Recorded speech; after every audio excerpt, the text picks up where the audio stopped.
kategori pejuang, apalagi pahlawan. Saya juga tak pernah masuk koran. Potret saya saja tak pernah jadi tontonan orang. Saya hanya berjuang di lingkungan RT kampus depan. Di RT yang saya pimpin itu seluruh warga pro demokrasi. Mereka mendukung tanpa syarat pelaksanaan demokrasi. Dengan beringas, mereka akan berkoar kalau ada yang demokrasi. Dengan gampang, saya bisa mengarahkan mereka untuk maju demi mempertahankan demokrasi. Semua kompak kalau membela demokrasi. Demokrasi, demokrasi, demokrasi. Benar kan? Cuman salahnya sedikit. Mereka tidak tahu apa arti demokrasi. Pernah suatu hari RT kami membentang sepanjang jalan kampus depan. Katanya akan ada pelebaran jalan sehingga setiap rumah akan dicabik 2 meter. Petugas-petugas itu menghimbau agar kami dan warga lain untuk merelakan itu demi kepentingan bersama.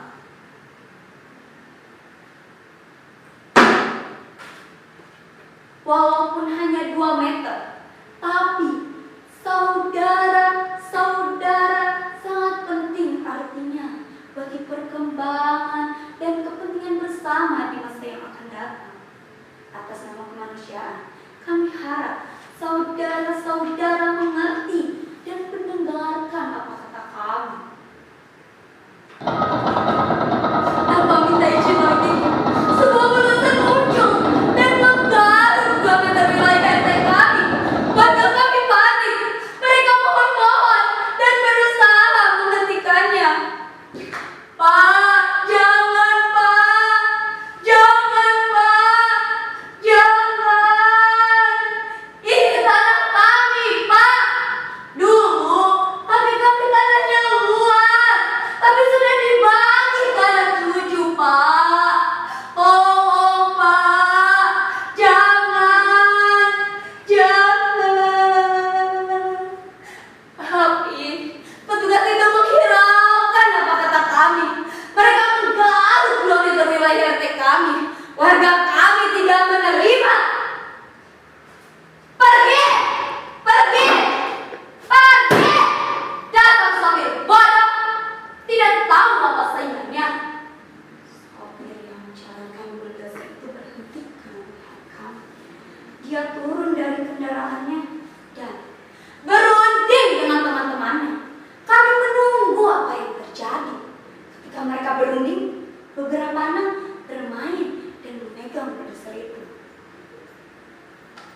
Kendaraan ini kuat, juga kokoh dan bagus.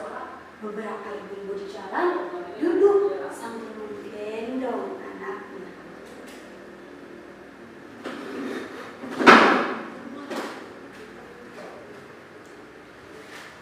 Jangan nangis, tidak apa-apa sayang.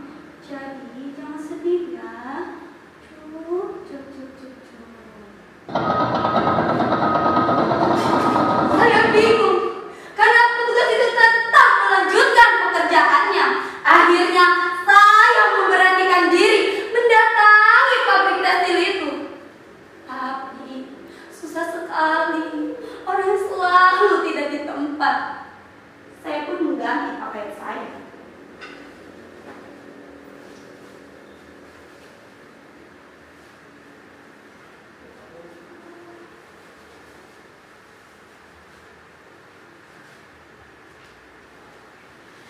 Baru setelah saya mengaku sebagai petugas yang datang dari kelurahan, saya pun diterima dan dipersilakan masuk.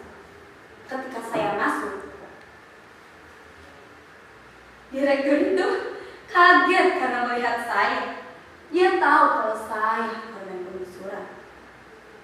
Saya pun dipersilakan duduk. Direktur itu pun berunding sebentar dengan sekretarisnya. Tiba-tiba dia merasa iba. Tuhan Maha Besar, saya tidak mengetahui perihal ini. Saya juga tidak pernah memperbolehkan siapa saja membuat tindakan pribadi atas nama perusahaan. Karyawan pun sudah diberi uang transport. Jadi ini bukan tanggung jawab perusahaan. Sekali lagi saya minta maaf dan mohon sampaikan rasa maaf saya kepada warga. Saya tidak percaya dengan apa yang dikatakannya. Saya bukanlah bodoh. Saya tahu dia cuma pura-pura. Mulutnya yang manis dan tingkahnya yang sopan tidak bisa mengakui saya. Saya pun marah. Muka saya merah. Di situ saya sudah siap meledak. Tapi direktur itu semakin halus saja. Akhirnya saya bilang, kami hanya mau tanah kami jangan diganggu, Pak. Dia pun mengangguk dan mengambil sesuatu di dalam lacinya.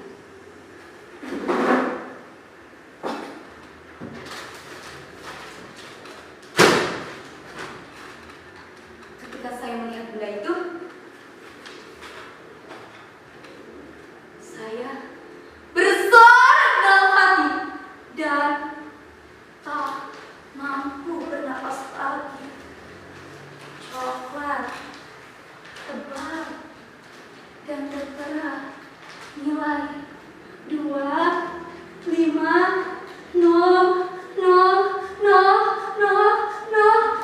Banyak sekali, 250 juta. Saya belum pernah memegang uang sebanyak ini. Ya Allah, kenapa Engkau titipkan uang sebanyak ini? Apa yang tidak bisa dibeli dengan apa yang tidak bisa dibeli uang 250 juta? Saya bisa membeli mobil baru. Brem, brem, brem. Saya bisa menjadikan rumah saya menjadi besar dan saya akan bersenang-senang. Waktu itu saya hanya bisa menatap. Saya tak menanyakan uangnya untuk apa. Saya juga tak perlu menanyakannya. Saya hanya menerimanya dan berburu kabur. Takut uangnya diambil kembali. Setelah itu saya pulang dan mengumpulkan semua keluarga saya. Saya pun mengumumkan, mulai saat ini kehidupan kita akan berubah. Semua keluarga saya sangat senang. Keesokan harinya, warga-warga pun datang. Mereka menanyakan hasil diskusi kemarin bersama Pak Direktur. Saya pun mengumumkan,